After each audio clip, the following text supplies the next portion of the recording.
Teatro, o podcast de Dona Maria II, com Mariana Oliveira.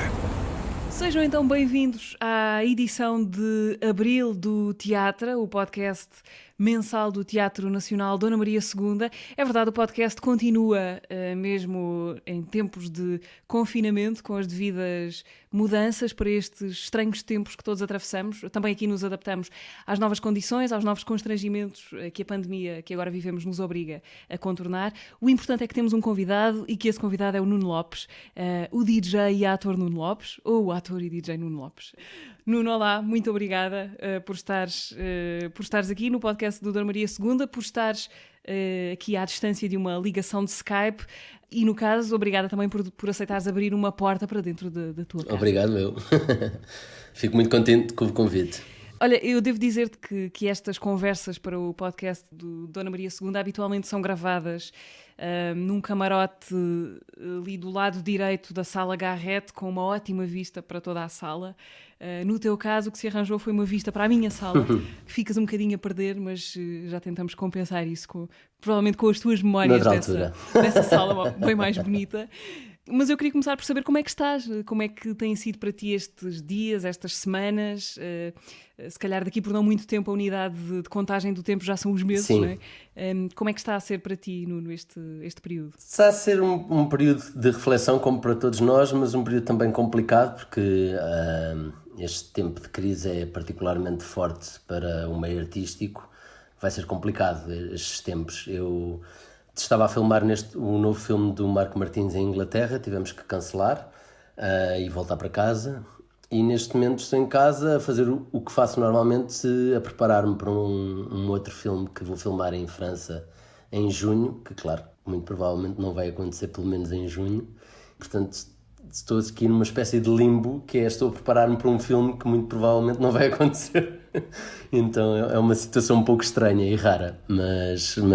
Já conseguiste criar alguma coisa que se pareça com uma rotina de trabalho? Não é muito diferente. Na verdade, a grande diferença entre o que está a passar neste momento e a minha vida normal quando estou a preparar um filme é não ver os meus amigos e não tocar aos fins de semana como DJ. De resto, é mais ou menos isto, é ficar por casa, ler coisas que tenham a ver com o filme, ver filmes que tenham a ver com o filme que vou fazer, que inspirem o meu personagem, ler o guião várias vezes. Portanto, esse lado de estar em casa a preparar qualquer coisa é muito parecido, na verdade.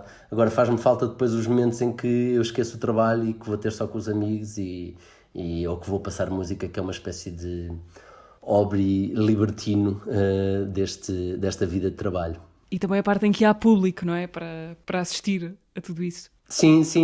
Na verdade é uma...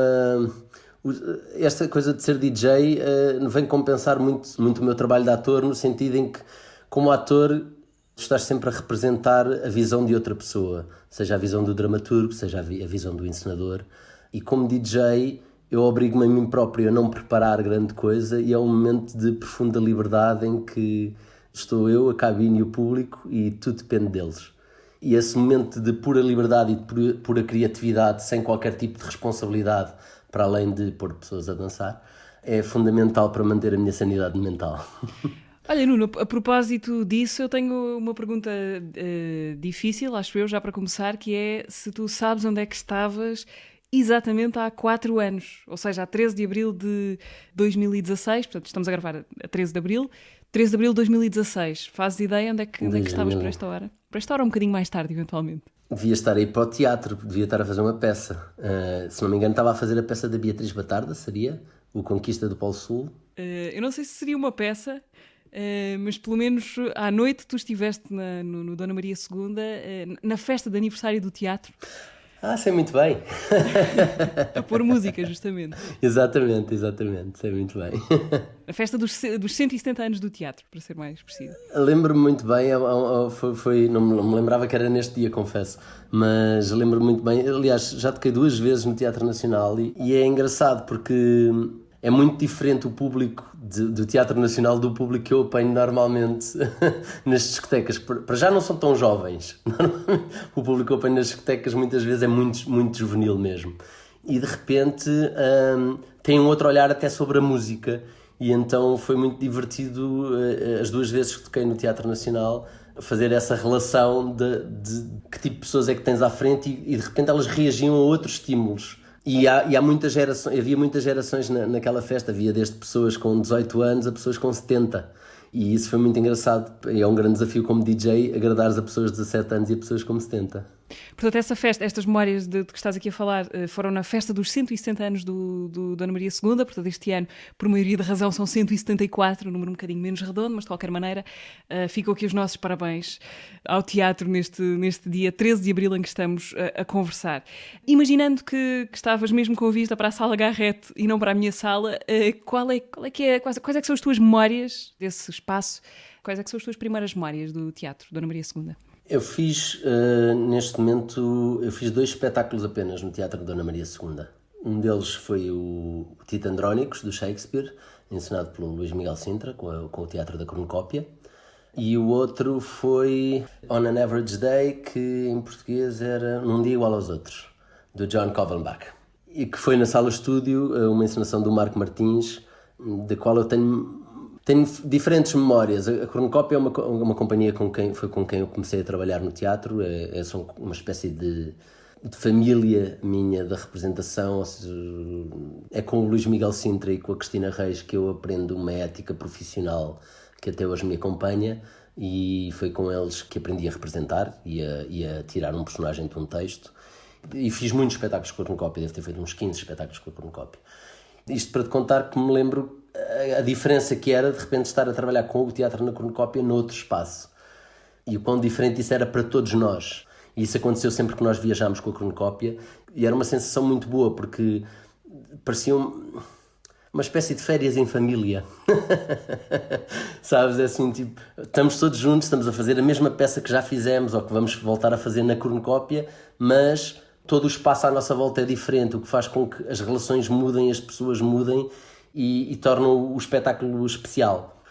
Num Dia Igual aos Outros foi um espetáculo muito importante na minha vida, porque é um espetáculo que surgiu a partir de... O meu primeiro filme como protagonista foi o Alice, do Marco Martins, e no Alice o meu personagem era ator. E eu tinha umas cenas no filme que eram tiradas deste texto, Num Dia Igual aos Outros, do John Kovalbach. E quando o Marco me deu o texto, foi o primeiro filme que eu fiz com o Marco, ele escolheu-me através de casting, e quando ele me deu o texto, eu pedi-lhe a peça para ler, apesar das cenas que não estavam no guião, para ler a peça, para saber o que é que era, para criar um personagem para a peça. E de repente acabei a peça e disse: esta peça é incrível e eu quero muito fazer este personagem, quero muito fazer esta peça. E convenci o Marco a fazê-la uns anos mais. Convenci, quer dizer, o Marco também achou boa ideia e resolvemos fazê-la. E tem uma peripécia engraçada esse espetáculo, porque no início a nossa ideia era... Os personagens éramos só 2, era eu e o Gonçalo Waddington, e a nossa ideia no início era uma ideia muito louca, e hoje em dia acho que felizmente que não foi para a frente, porque eu acho que era louca demais, porque a nossa ideia era fazermos... Haviam 2 personagens e trocarmos de personagem. Tipo, um dia eu fazia o Bob, no outro dia fazia o John. O que significava, no mesmo tempo de ensaios, ensaiar a peça 2 vezes. Só que depois eu, entretanto, estava a fazer um espetáculo com a Cornucópia ao mesmo tempo no São Luís, e parti um pé em cena, e o que fez com que eu tivesse de andar com muletas e gesso, e não permitia... Um dos personagens poderia ter muletas e gesso, mas o outro era um bocadinho esquisito ter muletas e gesso, então acabámos por fazer só... Cada um de nós só um personagem. Mas eu acho que na verdade foi benéfico para a peça, porque eu acho que ia ser... Era um bonito desafio e teria sido outro espetáculo, mas eu acho que na verdade, olhando hoje para trás, acho que estávamos a ser um bocadinho ambiciosos demais. Agora deixaste-me ficar com a curiosidade de saber como é que acabou esse espetáculo no São Luís, em que tu partiste um pé em cena. O espetáculo tinha quase 3 horas, era um espetáculo da Cornucópia. Era a cidade. Era baseado em textos do Aristófanes. E a dada altura eu fazia um personagem que era uma espécie de brutamontes, que para ajudar um primo se vestia de mulher e fingia que era mulher para ir falar com as mulheres da cidade. Coisa de Aristófanes. E o que aconteceu foi, à medida que os espetáculos foram avançando, eu usava uns saltos altos, e os saltos, à medida que o espetáculo foi correndo, como é óbvio, os sapatos foram ficando cada vez mais largos, E houve um dia que eu vou entrar em cena e caí do salto e olhei para o Dinarte e disse, acho que parti um pé. Nunca mais me esqueço. Estava com o Dinarte branco e ele ficou verde. E continuei a cena e depois saí, percebi que tinha partido o pé durante o intervalo do espetáculo, mas não parámos do espetáculo, continuei a fazer com o pé partido. Esse personagem, fiz o personagem todo a coxear, e o personagem seguinte conseguimos arranjar uma canadiana que estava para lá perdida no teatro, e consegui fingir que o próprio personagem tinha um problema num pé, e foi assim que me safei, mas não parámos o espetáculo. Eu tenho muitas histórias de teatro assim.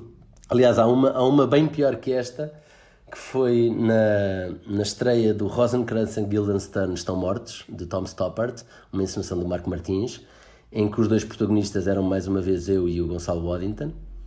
O espetáculo começava com todos os personagens em cena. Assim, para explicar um pouco por alto, o Rosencrantz e Guildenstern Estão Mortos é uma brincadeira de Tom Stoppard sobre os dois personagens mais pequeninos do Hamlet, que são mortos pelo Hamlet durante a peça. E a ideia é ver o Hamlet a partir do ponto de vista desses dois personagens, que basicamente estão sempre o tempo todo à espera, é uma espécie de à espera de Godot, e estão o tempo todo à espera que aconteça alguma coisa e não estão a perceber nada do que é que se está a passar com o Hamlet, nem com o rei, nem com nada. E é um espetáculo muito divertido e profundo, e é um texto que eu gosto muito. E o espetáculo começava com todos os atores em cena e de repente saíam todos, e o espetáculo começava e ficava só eu e o Gonçalo, e como se tivéssemos, de repente desapareceu toda a gente e estamos sozinhos. E logo, deviam ter passado por aí 3 minutos depois do espetáculo começar, eles saíam todos de cena, nós ficávamos 3 minutos sozinhos, e havia um momento em que o Gonçalo Waddington dava um salto por uma das portas como se quisesse arrombar a porta. Isto, estreia de espetáculo no teatro no São João, no Porto, no dia da estreia, 3 minutos depois de começar o espetáculo, o Gonçalo dá um salto, cai, e eu ouço-o a dizer uma asneira. E eu pensei, isto não faz parte do texto. Então o Gonçalo partiu o pé, no dia da estreia, 3 minutos depois do espetáculo começar. O espetáculo devia ter umas 2 horas e um quarto. E fizemos o espetáculo todo, não parámos. Fizemos o espetáculo todo. O espetáculo era super físico. Nós os dois éramos os protagonistas do espetáculo. E eu basicamente estive... Mas é um momento muito interessante. Eu nunca recordo muitas vezes desse momento, porque o teu cérebro entra em modo pânico. E o modo pânico dá-me, a mim, quando estou em cena, dá-me uma espécie de calma, e é como se tudo andasse muito mais lento. E eu lembro perfeitamente que foi quase como se me dividisse em 2. E havia uma parte de mim que estava a representar e a dizer o texto, e havia outra parte de mim que estava 3 páginas à frente do texto a pensar, ele agora vai ter que subir para ali e eu tenho que o ajudar, ou tenho que ir buscar uma cadeira para ele se sentar e dizer aquele discurso sentado. E estava a fazer as 2 coisas ao mesmo tempo. Tanto que houve muita gente que, quando acabou o espetáculo da estreia, achou que era assim. Achou que fazia parte do espetáculo e não sentiu que o espetáculo tivesse sido pior por causa disso. Mas foi muito estranho, porque é um espetáculo que nós ensaiámos e nunca o fizemos. Porque no dia da estreia mudámos tudo, e depois no dia a seguir o Gonçalo teve que vir de muletas e tivemos que mudar tudo outra vez. Portanto, foi um espetáculo que nós ensaiámos durante 2 meses e que nunca chegámos a fazer. Um ator sofre, realmente. Sim. Deixa-me perguntar-te se aquela ética de trabalho de que falavas no início, que aprendeste com a cornucópia, tem a ver com o quê? Tem a ver com saber escolher, saber dizer não? Tem a ver com ética de trabalho no sentido de continuar a fazer uma peça com o pé partido? O que é essa ética de trabalho que tu aprendeste na cornucópia? Acho que tem a ver, acima de tudo, com o respeito, com ouvir o outro, com respeito pelo outro, com isso que estás a dizer, de criar, de saber dizer que não, perceber qual é a importância do texto, perceber que estamos, acima de tudo, como atores, estamos a servir um bem maior, e que não tem a ver com um desejo narcísico de exposição de personalidade. Estamos ali para servir um autor ou um encenador e, sobretudo, uma ideia, e essa ideia deve vir à frente de tudo. E o ego do ator não deve interferir na passagem dessa ideia do texto para o público. No fundo, somos mensageiros, não é? Somos aquele tipo que nas peças o rei dá-lhe uma mensagem, ele entrega a mensagem a outro rei. Neste caso, o autor dá-nos uma mensagem, o encenador escreve-a e nós damos-la ao público. Mas o nosso objetivo é que essa é que esse olhar do encenador e do autor passe para o público e não passar um virtuosismo sobre a representação do ator. Há atores absolutamente maravilhosos que, por exemplo, no cinema americano há muitos, que eu percebo que são atores absolutamente maravilhosos, mas eu estou constantemente a vê-los a serem virtuosos e há um lado narcísico nisso, que às tantas me afasta do que é o personagem, do que é o tema, do que é tudo. São atores com um talento extraordinário, mas que na verdade são maus atores. Se pensássemos numa comparação com a música, é quase um solista que não está a perceber a música em que está a tocar. Que está a tocar noutro tempo, que é um tempo que é para ele e que é extraordinário e pode ser absolutamente maravilhoso, mas não é o tempo que está escrito na pauta.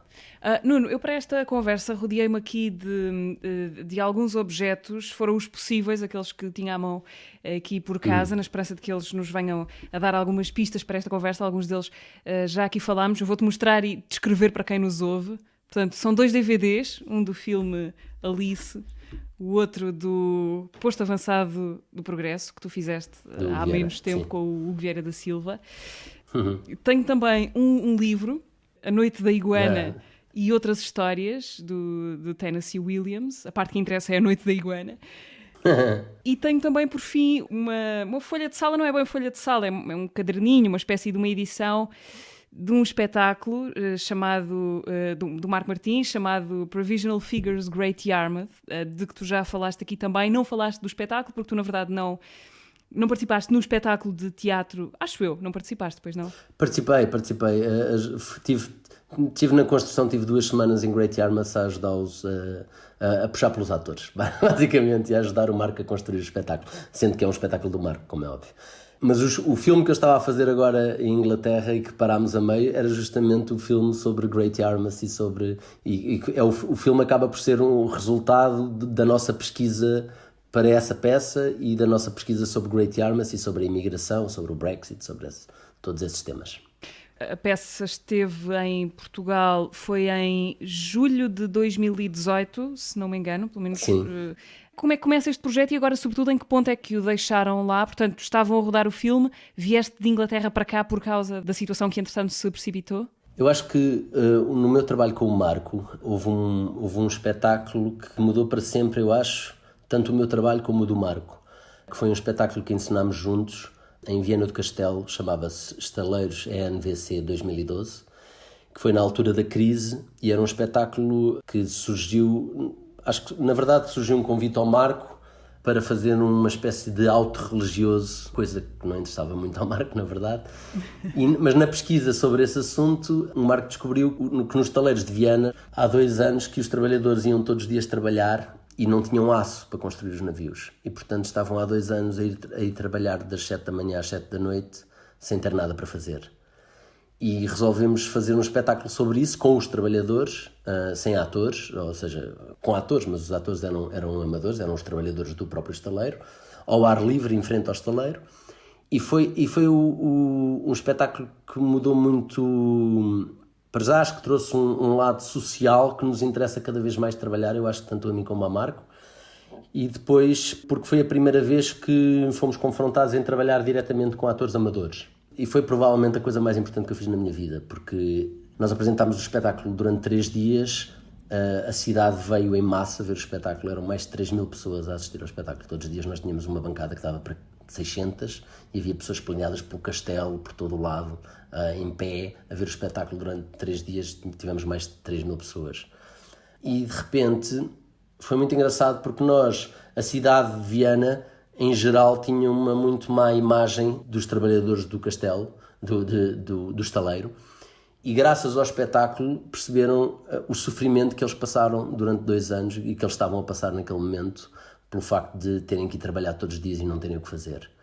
E foi daquelas que eu acho que, lembrando o teatro antigo e a importância do teatro numa cidade, acho que foi a única vez que eu senti a importância que o teatro pode ter numa cidade, de facto, no sentido em que claramente mudámos a opinião pública sobre aquelas pessoas. E quando houve uma manifestação a seguir dos trabalhadores dos estaleiros sobre a situação deles, de repente a sociedade estava em massa a apoiá-los.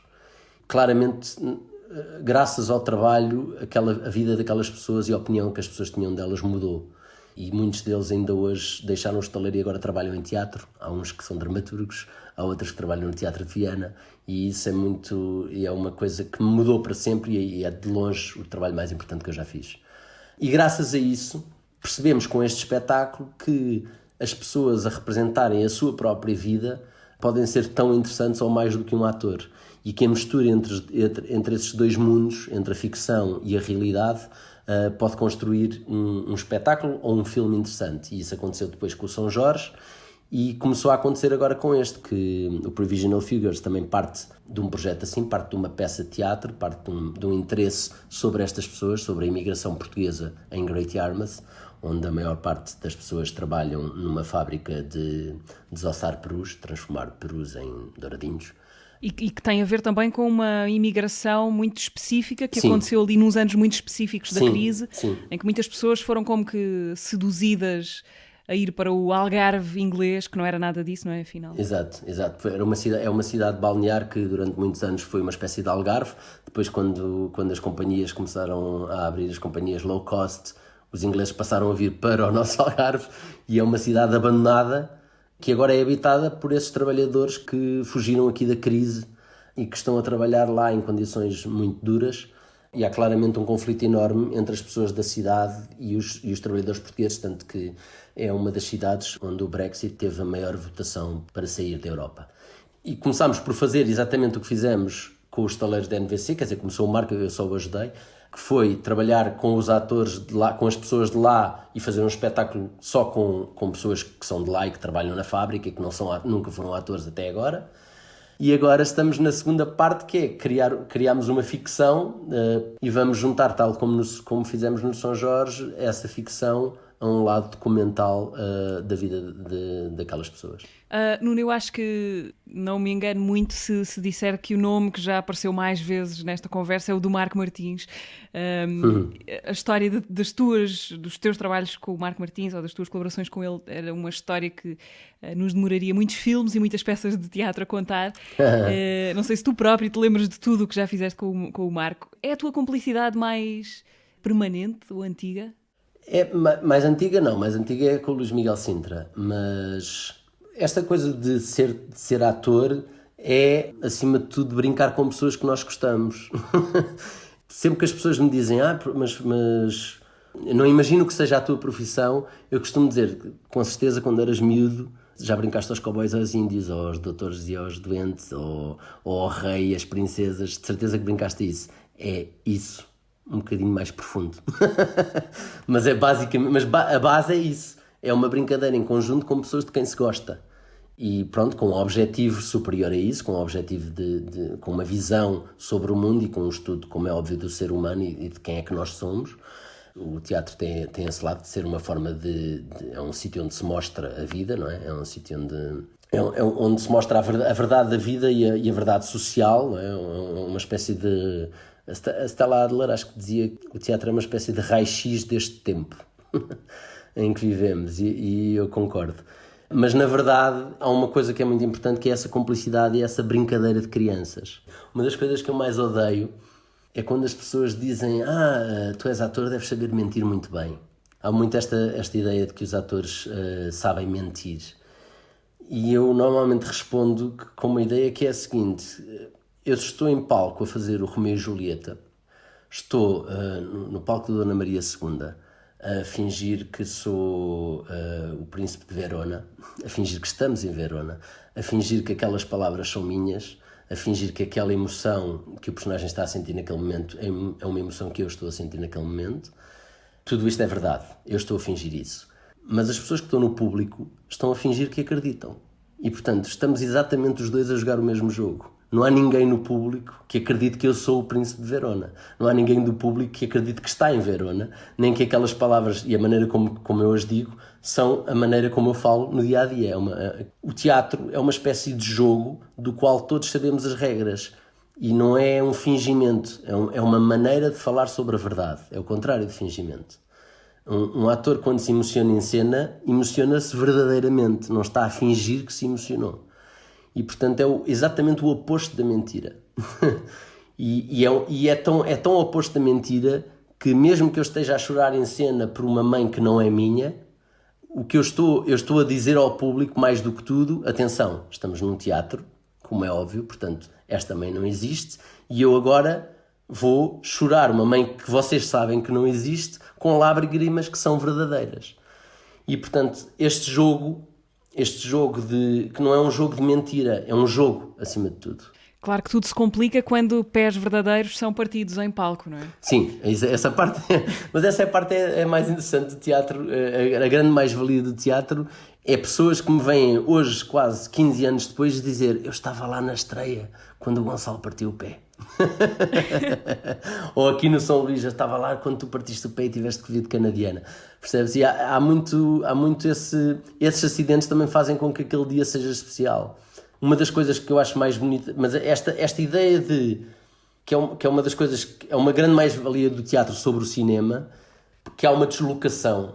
Há uma deslocação ao sítio e há uma espécie de regras do jogo que todos sabemos. E basicamente o público escolhe sair de casa, viajar até ao teatro, sentar-se e dizer: ok, vim para ser enganado, engana-me bem. Eu já não me lembro qual era a tua pergunta, mas fugi para isto. Eu vou voltar lá porque tenho muito interesse em saber. Era sobre o Marco Martins e da tua ligação. Então, só dá para fingir e para brincar desta maneira com pessoas que conheces. É muito difícil, por exemplo, falando um bocadinho de comédia, é muito difícil no stand-up alguém poder fazer um roast, que é basicamente fazer piadas a dizer mal de alguém, com alguém que não conhece. Eu seria incapaz de fazer isso, porque ia me sentir mal. Agora, eu sou muito capaz de dizer piadas absolutamente horríveis sobre um amigo meu que eu sei que se vai estar do outro lado a rir. Isso sou capaz. E, portanto, a ligação no palco é uma ligação profundamente íntima entre atores. E quando digo íntima, às vezes não passa por... Estou-te aqui a dizer, tu tens que gostar daquela pessoa ou tens que te sentir pelo menos intimamente ligado a ela. Porque muitas vezes há atores com quem tu na vida não te dás propriamente bem, ou não te dás muito, mas em palco há uma cumplicidade íntima. Eu conheço muitos atores que são meus amigos, que eu conheço, com quem estou várias vezes, que eu conheço-os melhor em palco do que fora de palco. Eu em palco consigo perceber mais o que é que ele vai fazer a seguir do que na vida, mesmo que estejamos a improvisar. E isso é muito engraçado. O palco acaba por ser quase um mundo mágico, uma espécie de momento mágico em que tudo tem uma energia, uma espécie é uma energia positiva e uma energia de revolta ao mesmo tempo. Havia um escritor de teatro, que não me lembro agora o nome, que dizia: o romance é um suspiro e o teatro é um grito. E eu compreendo isso, porque no teatro, acima de tudo, as pessoas vão ver uma energia. Acho que há uma energia muito forte em teatro. Eu tenho uma história que gosto muito de contar. Eu fiz um espetáculo em que a cenógrafa me pediu... Estávamos à procura de umas botas para um personagem, não estávamos a encontrar, e eu disse: olha, eu tenho umas botas que são minhas, uso-as há 3 anos, mas estão como novas, e eu posso fazer com elas, e é exatamente o que estás à procura. Ele veio, e eram de facto, e em 2 meses de peça as botas ficaram sem solas, e eu usava-as há 3 anos e elas estavam novas. Porque há uma energia, de facto, que pões quando estás em palco, que não é da vida, é outra coisa. Eu não sei explicar isto muito bem, mas é outra coisa, é uma coisa acima da vida. E, portanto, só podes ter, voltando à tua pergunta, só podes ter este tipo de conexão com pessoas com quem intimamente consegues lidar, mesmo que seja só em palco. Mas é muito difícil de representar com pessoas com as quais tu não tens uma ligação íntima. E às vezes essa ligação é pura e simplesmente energética. Por exemplo, eu agora acabei de fazer uma série para a Netflix e fiz vários castings, era uma série internacional, fiz vários castings por Skype, por tudo. Antes de ser escolhido, na última fase do casting, foi fazer o que eles chamam um chemistry test, que foi basicamente ir a Londres e ser filmado ao lado da atriz com quem eu tinha mais que contracenar, perceber se a nossa química funcionava. Porque muitas vezes podes ter um ator absolutamente maravilhoso e uma atriz absolutamente maravilhosos e de repente a química não funciona, e quando não funciona não há nada a fazer. Deixa-me só perguntar-te, qual é essa série? Chama-se White Lines, ainda não sei quando é que vai sair. E essa química é muito importante, seja no palco, seja com o realizador ou encenador. E aí é uma química artística, se quiseres, que é uma coisa que eu descobri com o Luís Miguel Sintra, que tinha claramente, eu percebia claramente o tipo de coisas que ele gostava e de certa maneira há quase uma relação de mestre-discípulo, porque de certa maneira foi com ele que eu aprendi tudo o que seja relacionado com representação para teatro. Com o Marco, de repente, houve outro género de química que foi, de repente, no Alice, quando começámos, eu fui escolhido, como te disse, por casting e começámos a trabalhar juntos. Foi aí que conheceste o Marco? Qual é que foi o momento zero, a primeira vez que vocês se conheceram? Foi eu entrar na sala de casting para fazer um casting para o Alice. Okay. Esse foi o momento zero. E de repente eu disse-lhe, li o Alice. O momento em que eu percebi que nós podíamos ter algum tipo de conexão foi passado 5 minutos de nos vermos, que eu disse, olha, li as cenas que tu me enviaste, ele nem sequer me tinha enviado o guião, li as cenas que tu me enviaste, e houve qualquer coisa que me fez lembrar do Paris, Texas, do Wim Wenders. E o Marco disse, bom, não só é um filme que eu gosto muito, como é uma das referências para este filme. E pronto, eu percebi aí que havia pelo menos gostávamos ambos do mesmo filme, que é sempre um bom princípio. Mas o que aconteceu com o Marco é outro tipo de química, que foi de repente, eu gostava exatamente dos mesmos filmes que ele, nós tínhamos o mesmo tipo de referências. Eu lembro que nos primeiros anos eu ia ao cinema e ligava ao Marco a dizer, olha, vai ver este filme porque eu gostei e portanto tu vais gostar. Ele ia ao cinema e ligava-me a dizer, olha, vai ver aquele filme porque eu gostei e portanto tu vais gostar. E portanto houve uma espécie de conexão artística que nos levou a juntar-nos também com a Beatriz Batarda e a formar o Arena Ensemble, que é o grupo de teatro do qual eu faço parte, apesar de não ser encenador como é a Beatriz e como é o Marco, mas só o fui nos taleiros, mas em duo com o Marco. Mas foi uma relação artística, acima de tudo, e uma conexão artística dos mesmos gostos e do mesmo interesse, e tem sido muito engraçado ao longo dos anos, à medida que vamos ficando velhos e que vamos mudando de opinião, perceberem até que ponto é que nós crescemos juntos e até que ponto é que nós nos separamos em algumas coisas, e o quanto essa separação muitas vezes traz mais valias para os trabalhos que agora fazemos juntos. Nuno, deixa-me mudar radicalmente de assunto, ou nem tanto, já vamos perceber isso. Tu ainda fazes boxe, ou ainda jogas boxe, acho que se pode dizer assim, e crossfit? Sim. Ou essas rotinas desportivas já ficaram só para o Jorge, do São Jorge, o filme, que fizeste com o Marco Martins? Não, boxe ficou só para o São Jorge, foi para um momento muito específico e não voltei a fazer boxe, apesar de adorar sobretudo a cumplicidade que há na família do boxe, o respeito que há entre lutadores e entre praticantes de boxe é uma coisa muito comovente. Mas nunca voltei ao boxe. O crossfit depende muito do personagem que estou a fazer no momento. Às vezes tenho que voltar. Eu sei que às vezes nós temos uma obsessão quase injustificada em certos momentos com o lado da transformação física do ator, como se isso fosse a parte mais difícil ou mais admirável do trabalho, e às vezes não é, há outras coisas mais importantes, mas ainda assim não deixa de ser uma grande coisa, não é? Isso de transformar o corpo e depois viver com ele em função do personagem. Como é que tu vives com isso e depois como é que te livras disso? Como é que fazes o luto de alguém que andaste a perseguir e a construir fisicamente, às vezes durante anos, ou meses pelo menos, e depois libertar-te dessa coisa física é importante para deixares ir os personagens? O lado físico é muito importante, não só para entrar no personagem, como para sair. O que não quer dizer, dizes bem, que muitas vezes um ator é muito valorizado pela mudança física. E há personagens que são muito mais complexos pelo facto há outros tipos de coragem. Há um filme que eu adoro, por exemplo, que foi um dos filmes que eu vi para preparar o Jorge, que é um filme chamado The Fighter. E aquela é a história de dois irmãos, que um é feito pelo Mark Wahlberg e o outro é feito pelo Christian Bale. O Christian Bale faz um personagem que é o treinador e que é um tipo magro, cocainado não, agarrado ao crack e tudo mais, e portanto é uma personagem de construção. E o Mark Wahlberg, que é um tipo que domina completamente o irmão. E o Mark Wahlberg faz um tipo que é um boxer que é completamente dominado pela família. E o Christian Bale ganha um Oscar porque emagreceu 40 quilos e tem uma careca e não tem dentes. Há uma transformação física muito evidente no filme. E ele faz muito bem, muito, muito bem.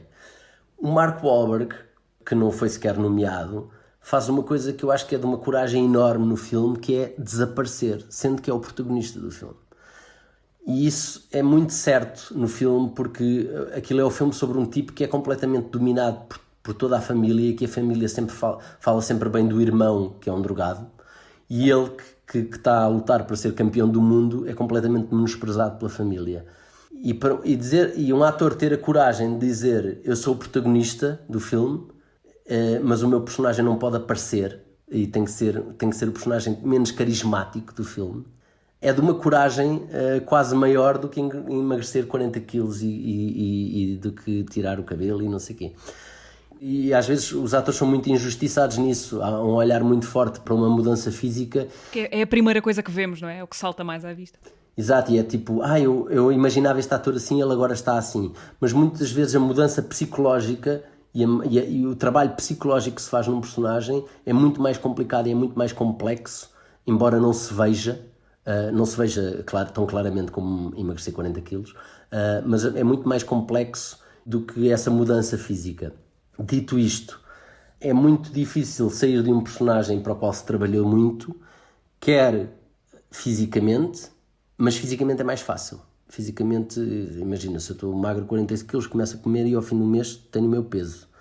E agora, psicologicamente, é que a grande dificuldade para mim é psicológica. É como é que se sai daquele espaço mental e sobretudo em cinema, porque apesar de tudo, é uma das grandes diferenças entre teatro e cinema, é que em teatro eu sei que aquele personagem existe naquele palco, àquela hora da noite. Às 9 da noite existe aquele personagem naquele palco. Eu quando fiz a Noite da Iguana só começava a entrar no personagem 1h30 antes de começar o espetáculo. Até lá pensava na minha vida, não sei o quê, quando chegava àquela 1h30 começava-me a focar no personagem e eu sabia que aquele personagem existia ali. Quando acabava a peça ia para casa, tirava a roupa. Não precisaste de treinar para alcoólico para fazer a Noite da Iguana? Não, treinas, mas tens ensaios para isso. Mesmo os ensaios são num sítio específico, ou seja, há um espaço para onde tu te movimentas e aquele personagem existe naquele espaço. No cinema, a grande qualidade de um ator de cinema, na minha opinião, é a sua adaptabilidade. Porque no cinema tu tens um guião, muitas vezes tu chegas ao set e é a tua casa e vais filmar com a tua mulher, supostamente que tu tens há 30 anos, e de repente, e fazer uma cena de amor com a tua mulher, e de repente a tua casa não é o que tu imaginaste e a tua mulher não é o que tu imaginaste e tu tens 2 minutos para te adaptar ao que é afinal a tua casa e ao que é afinal a tua mulher e ao que é afinal esta nova realidade que trouxeram. E portanto, por causa dessa adaptabilidade que tens que ter constantemente, eu não consigo trabalhar em cinema sem estar praticamente imerso quase sempre no personagem durante o tempo que estou a trabalhar, o tempo todo. Ou seja, eu não consigo acabar um filme. Agora, isso cada vez está mais leve, mas eu, por norma, não consigo acabar de filmar um filme dramático, o São Jorge, por exemplo, e chegar a casa e ver uma comédia. É impossível fazer isso. Eu se estou a filmar o São Jorge, chego a casa e vejo um filme que tenha a ver com um drama social. E, portanto, é muito mais difícil depois sair disto. E o que eu normalmente faço que é uma coisa que pode parecer que eu prometo que não sou louco, mas que pode parecer loucura, e se calhar é. O que eu faço normalmente é no último dia de rodagem, imagino que nesse dia eu venho para casa e o personagem foi à vida dele. Despedes-te dele. Sim, muitas vezes, por exemplo, agora tenho pensado muito nisso, agora eu moro aqui na Baixa Lisboeta e agora nesta altura de confinamento sair à rua e não ver ninguém fez-me pensar muito onde é que anda o Mário, o personagem do Alice.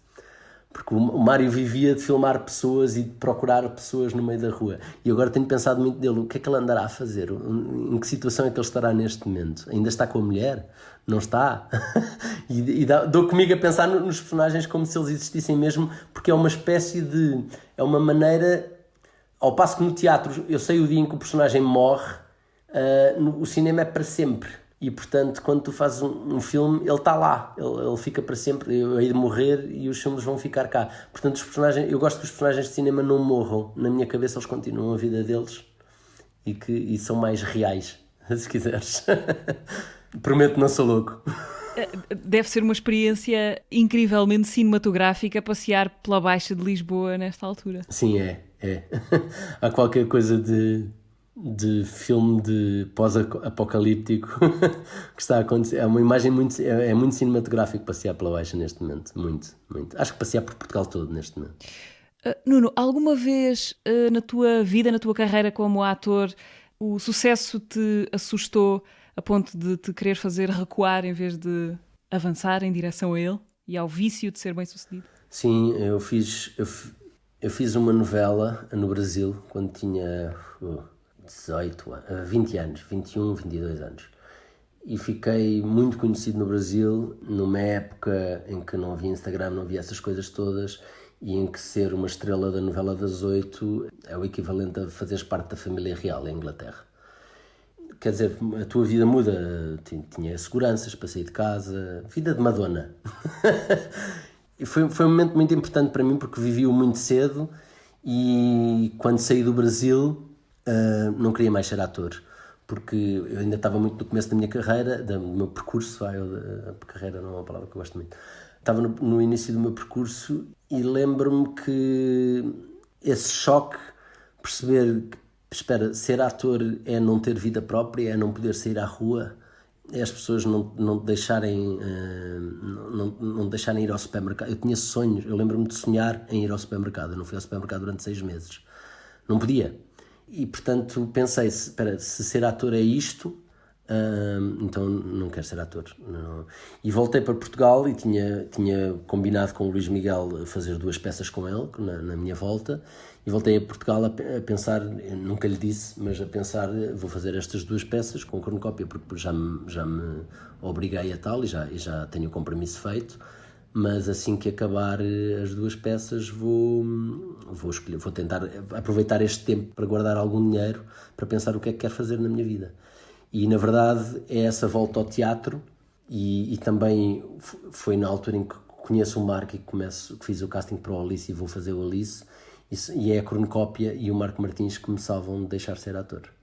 Porque apercebo-me, ao voltar ao teatro, a um meio mais íntimo, que há uma diferença entre ser famoso e ser bem-sucedido, e há uma diferença entre ser ator e ser uma celebridade. E eu quero ser ator, não quero ser uma celebridade. Se nessa altura em que regressaste do Brasil as coisas tivessem corrido para o outro lado, o que é que tu serias neste momento? Fazes ideia?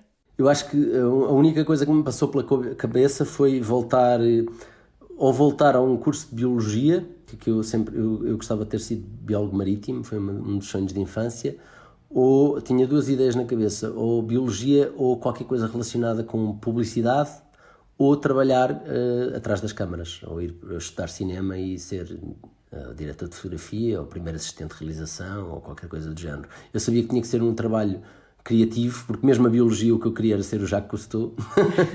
Queria filmar peixes debaixo d'água, portanto seria sempre um trabalho criativo, porque tenho isso em mim e acho que é impossível soltar-me disso, e que não seria feliz de outra maneira, porque isto é vital para mim. Mas não, felizmente a cornucópia e o Marco Martins salvaram-me a tempo. Nuno, estamos quase a chegar ao final desta conversa. Antes, vamos ouvir rapidamente o que foi o episódio do mês passado do podcast, uma altura em que estávamos todos em sítios muito diferentes daqueles que estamos agora, mas a Olga Roriz foi a convidada do episódio anterior do teatro, antes de a pandemia nos trocar as voltas todas. Entretanto, a estreia da nova peça da Olga Roriz ficou em suspenso. Não deixa de ser curioso, aliás, que tivéssemos falado nessa altura em mundos pós-apocalípticos e grandes eventos cósmicos, mas foi assim. Vamos recuperar num minuto essa conversa com a Olga Roriz. Eu sou muito disciplinada, mas sou muito liberal ao mesmo tempo. Eu fiz tanta coisa, portanto, só podia ter passado muito tempo também. E eu só dizia ao Jorge, está completamente à vontade, não peça para eu fazer mais coreografias. Agora, para eu mudar, eu não vou mudar. Faz dança pela dança, escolhe uma música e faz a coreografia. E eu, bem, eu não queria nada. Porque esta dança tem que se começar muito, muito pequenino. Resolveu-se bem porque eu comecei aos 4 a dobrar o pepino, não é? engrossar a coisa. E é bom este ser uma mulher agarrada à terra, perna curta, ombros largos, porque é assim que eu penso, uma mulher da terra, telúrica. Descobri que influenciei tanta gente, que escreveram tanto sobre mim. Opa, que é assim, uau!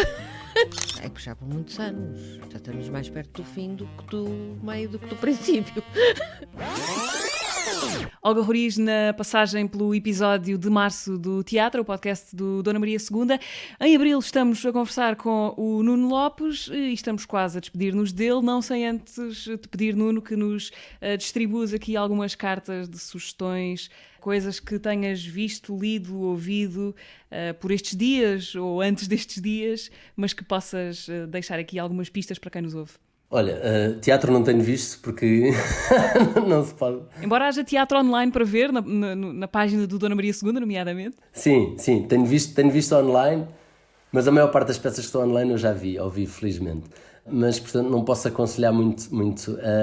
Estive a pensar em filmes para aconselhar e eu gosto muito de cinema e, portanto, é-me sempre muito difícil fazer uma espécie de best-of.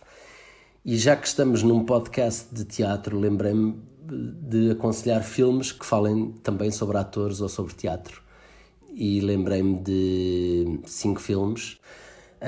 São eles o Synecdoche New York, do Charlie Kaufman, que é um filme sobre um encenador que resolve encenar a sua própria vida e corre mal. É um filme absurdo e estranho. O Balas sobre a Broadway, do Woody Allen, que é uma comédia muito engraçada passada em 1928 sobre um escritor que é obrigado, um escritor da Broadway que é obrigado a escolher para o elenco a namorada de um gangster. O Opening Night, do John Cassavetes, que é um filme extraordinário sobre uma atriz que sofre depois de um fã morrer para a ver. As Luzes da Ribalta, do Charlie Chaplin, é um filme de 52 sobre uma bailarina que se tenta suicidar e é salva por um comediante, um palhaço, interpretado pelo próprio Charlie Chaplin.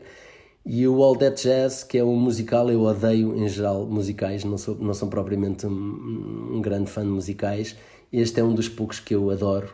É um filme do Bob Fosse, é um filme dos anos 70. Eu sou um grande fã do cinema americano dos anos 70 porque era justamente sobre pessoas, sobre personagens. Quase todos os filmes dos anos 70, Taxi Driver, Midnight Cowboy, são quase todos filmes cujo interesse não é tanto a narrativa e a ação, é sobre pessoas. Aliás, aconselho qualquer ator a ver filmes americanos dos anos 70 porque a criação de personagens é muito interessante, porque é a base de quase todos os filmes dessa época. E o All That Jazz, do Bob Fosse, é um filme autobiográfico sobre a própria vida do coreógrafo e encenador Bob Fosse. Ok, 5 sugestões para a vossa quarentena cinematográfica. Nuno, uma última coisa muito rápida para terminar. É uma espécie de desafio, se quiseres ver assim. Imagina que agora te era feito um ultimato e tu tinhas de abdicar da tua personalidade, tinhas de deixar de ser Nuno Lopes e à tua escolha tinhas a personalidade de qualquer uma das personagens que já interpretaste na tua vida e depois passarias a assumir a personalidade dessa gente de ficção.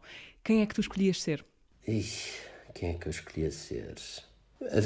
Houve um personagem que eu fiz numa peça do Schiller, encenada pelo Luís Miguel Sintra, que se chamava Dom Carlos, em que eu fazia um personagem que se chamava Rodrigo e que é um dos personagens mais bonitos que eu já fiz e tinha uma bondade e um heroísmo e era um personagem muito altruísta e que gostava de olhar o mundo pelo olhar dos outros, e que é uma coisa que eu vou tentando fazer e raramente consigo, a sério, mas que tento com muita vontade.